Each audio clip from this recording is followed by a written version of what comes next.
Hello, everybody. Same with a very special guest, Jimmy Jacobs. Jimmy, how are you? Yeah, I'm fantastic here. I'm in Phoenix, Arizona. It's 10 a.m. The sun is shining bright.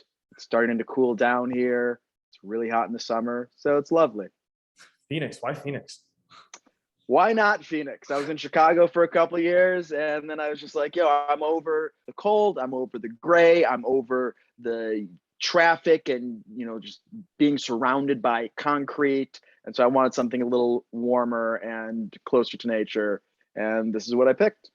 So Chicago. It's funny you say that. I'm actually from Chicago, right next to Chicago. So with Chicago, were you a sports fan at all? Cubs fan, Sox fan, anything? Or No, I was only in Chicago for a couple of years after I was fired from WWE. I was living in Stamford, Connecticut at the time, and once I was gone from WWE, no reason to live in Stamford, Connecticut ever. And so I had a friend that lived in Chicago. She had a spare room. I was like, "Yo, let me just crash with you for a little bit while I figure things out," because I didn't know where I was going or what I was going to do after WWE. And she said, "Yeah, come on in." So I ended up moving to Chicago and was there for a couple of years before I was like, hey, I need to get out of here. So did you ever get to experience the independent scene in Chicago at all?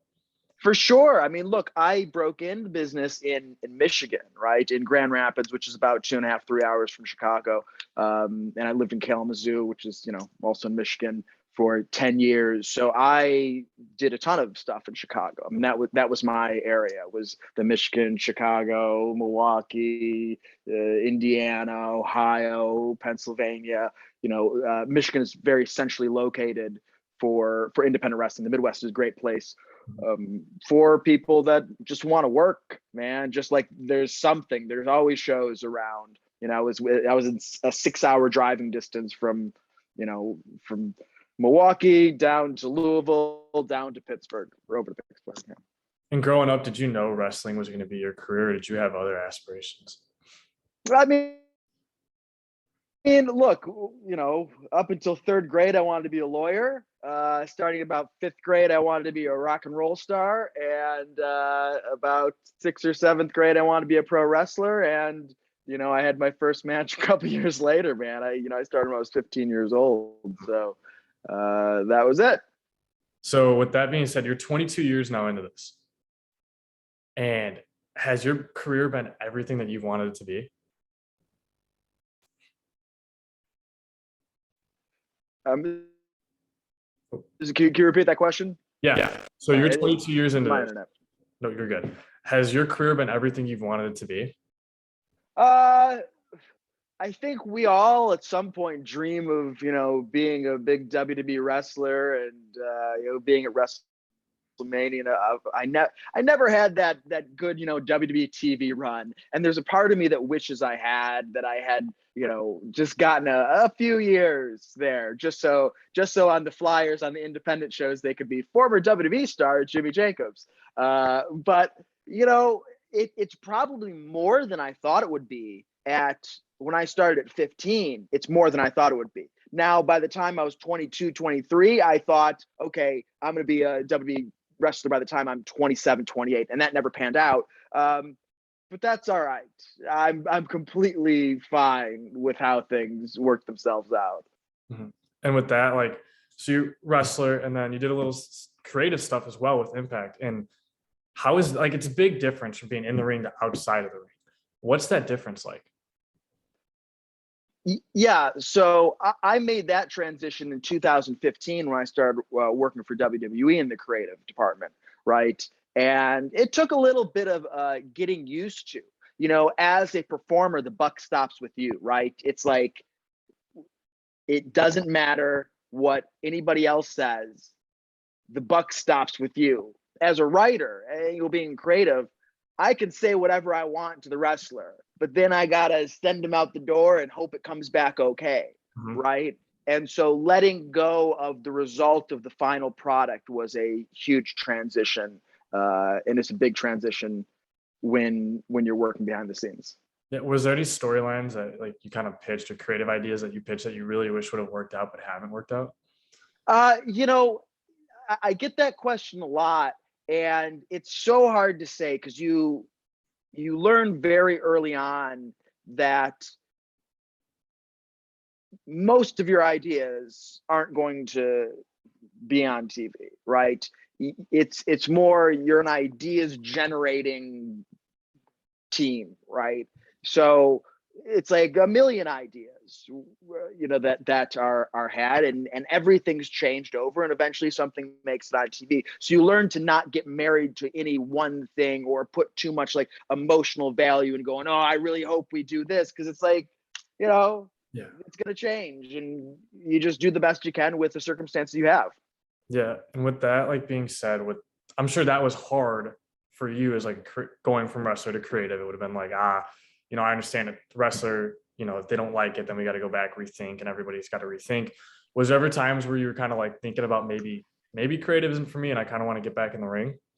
Well, it's less that the wrestlers didn't want to do it, and more that Vince doesn't want to do it. The way Vince, changes things around, right? That makes any long-term storytelling completely, untenable there. It's a very week-to-week product, WWE is. Now, of course, it's not like that in Impact Wrestling. We book more long-term, as evident by anybody who watches the product. But I was happy being creative for about a couple years. There's about 2 years. I was in WWE for 2.5 years. 2 years. Never thought I would care about performing ever again. And then just one day I was doing a pre-tape. I want to say it was I know Shane McMahon was in it, and maybe like Shane and Chris Jericho, right? And I'm setting up the shot, and I'm trying to make it look right. And there's the monitor there, and I do some lighting some sort of way. And so I stood in just for a second to just to see how the shot was going to look. So I stood in the shot, and then Shane came in. I didn't know Shane was going to come in, but Shane came in, and he and I did the scene, or at least part of the scene. And then I watched it on playback, and I just stopped and I go, oh man, I look good in there. Oh no, I look good standing in the screen next to Shane McMahon. Oh no. And that was the first like twinge of like, I still want to be able to perform. I still want to, and look, I don't perform a ton these days, but I like to be able to. And, part of WWE is, backstage, I felt like I couldn't be myself. At Impact, I can act however I want, really. I don't need to look a certain way or act a certain way to get the product that I want. Whereas in WWE, it's more about your appearance and how you hold yourself and look and talk than it is about the job you do. Mm-hmm. And so with you being in the ring yourself, you've had over 30 plus titles. You've held 30 plus things, and you've had a great career. You were in ROH for a while, and it seems like a lot of those guys in ROH are now main guys. Tyler Black, Seth Rollins, unfortunately Brody Lee's not here, but Brody Lee was one of them as well. But why do you think like maybe ROH kind of dropped the ball a little bit with a lot of those guys, if they did? Not like re-signing, making them bigger stars and kind of going to WWE.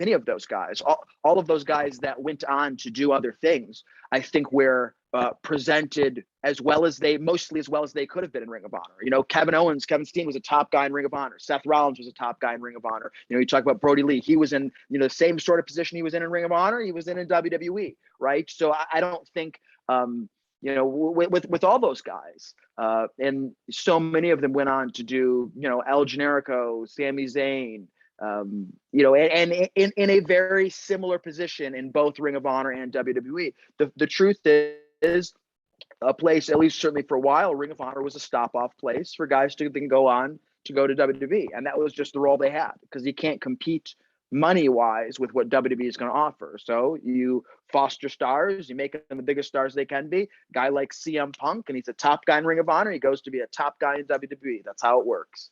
And with competing with WWE now, with all these recent releases, it almost seems like everyone else is now getting like a fair shot with competing.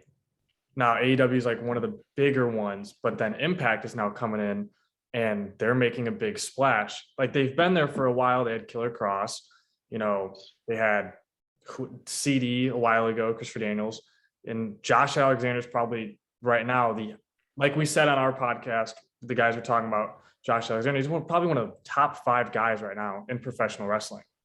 And in ring, yes, but also long-term storytelling as well. Does perfect. Is there anything that you guys want from Impact with these guys coming in? Maybe, are you guys looking at anybody that you guys really want? Well, I mean, the market's definitely changed a lot in the last 6 months, really. Uh, Look, there's a lot of available talent right now. There's a lot of free agents with WWE releases, with ROH basically releasing all of their talent. So it's never been a better time as far as being a promoter, being a booker, to go, great. We have a bunch of people at our disposal. I don't mean disposable, but a lot of people available. Yes. So look, undoubtedly there will be different talent coming in at different points that hopefully add to the roster we have and add to the stories we tell and add to our TV show to make our show the best show we can make. So. And before I wrap things up, I just want to know, is there anything that you want your fans to remember you by with your in-ring work or out-of-ring work? I hope that no, man, no. When I read something about me meeting a fan and them having a pleasurable interaction with me, that's what lights me up. That's what I care about. I cringe when I see things of how I acted years ago and somebody said they had a bad experience with me, and it's like, fair enough, man, I wasn't always the best. But when I read somebody and say, oh yeah, I met Jimmy Jacobs, he was great, he was an awesome dude, he was nice and kind and whatever, that's what matters to me. Whatever I've done creatively in the ring, that's all well and good, and I hope that's brought entertainment and joy into people's lives on whatever level it has. But here for human connection. Mm-hmm. Awesome. Well, I cannot thank you enough for coming on, and I really appreciate this. All right. Have a good one. Thank you. Thanks, Jordan.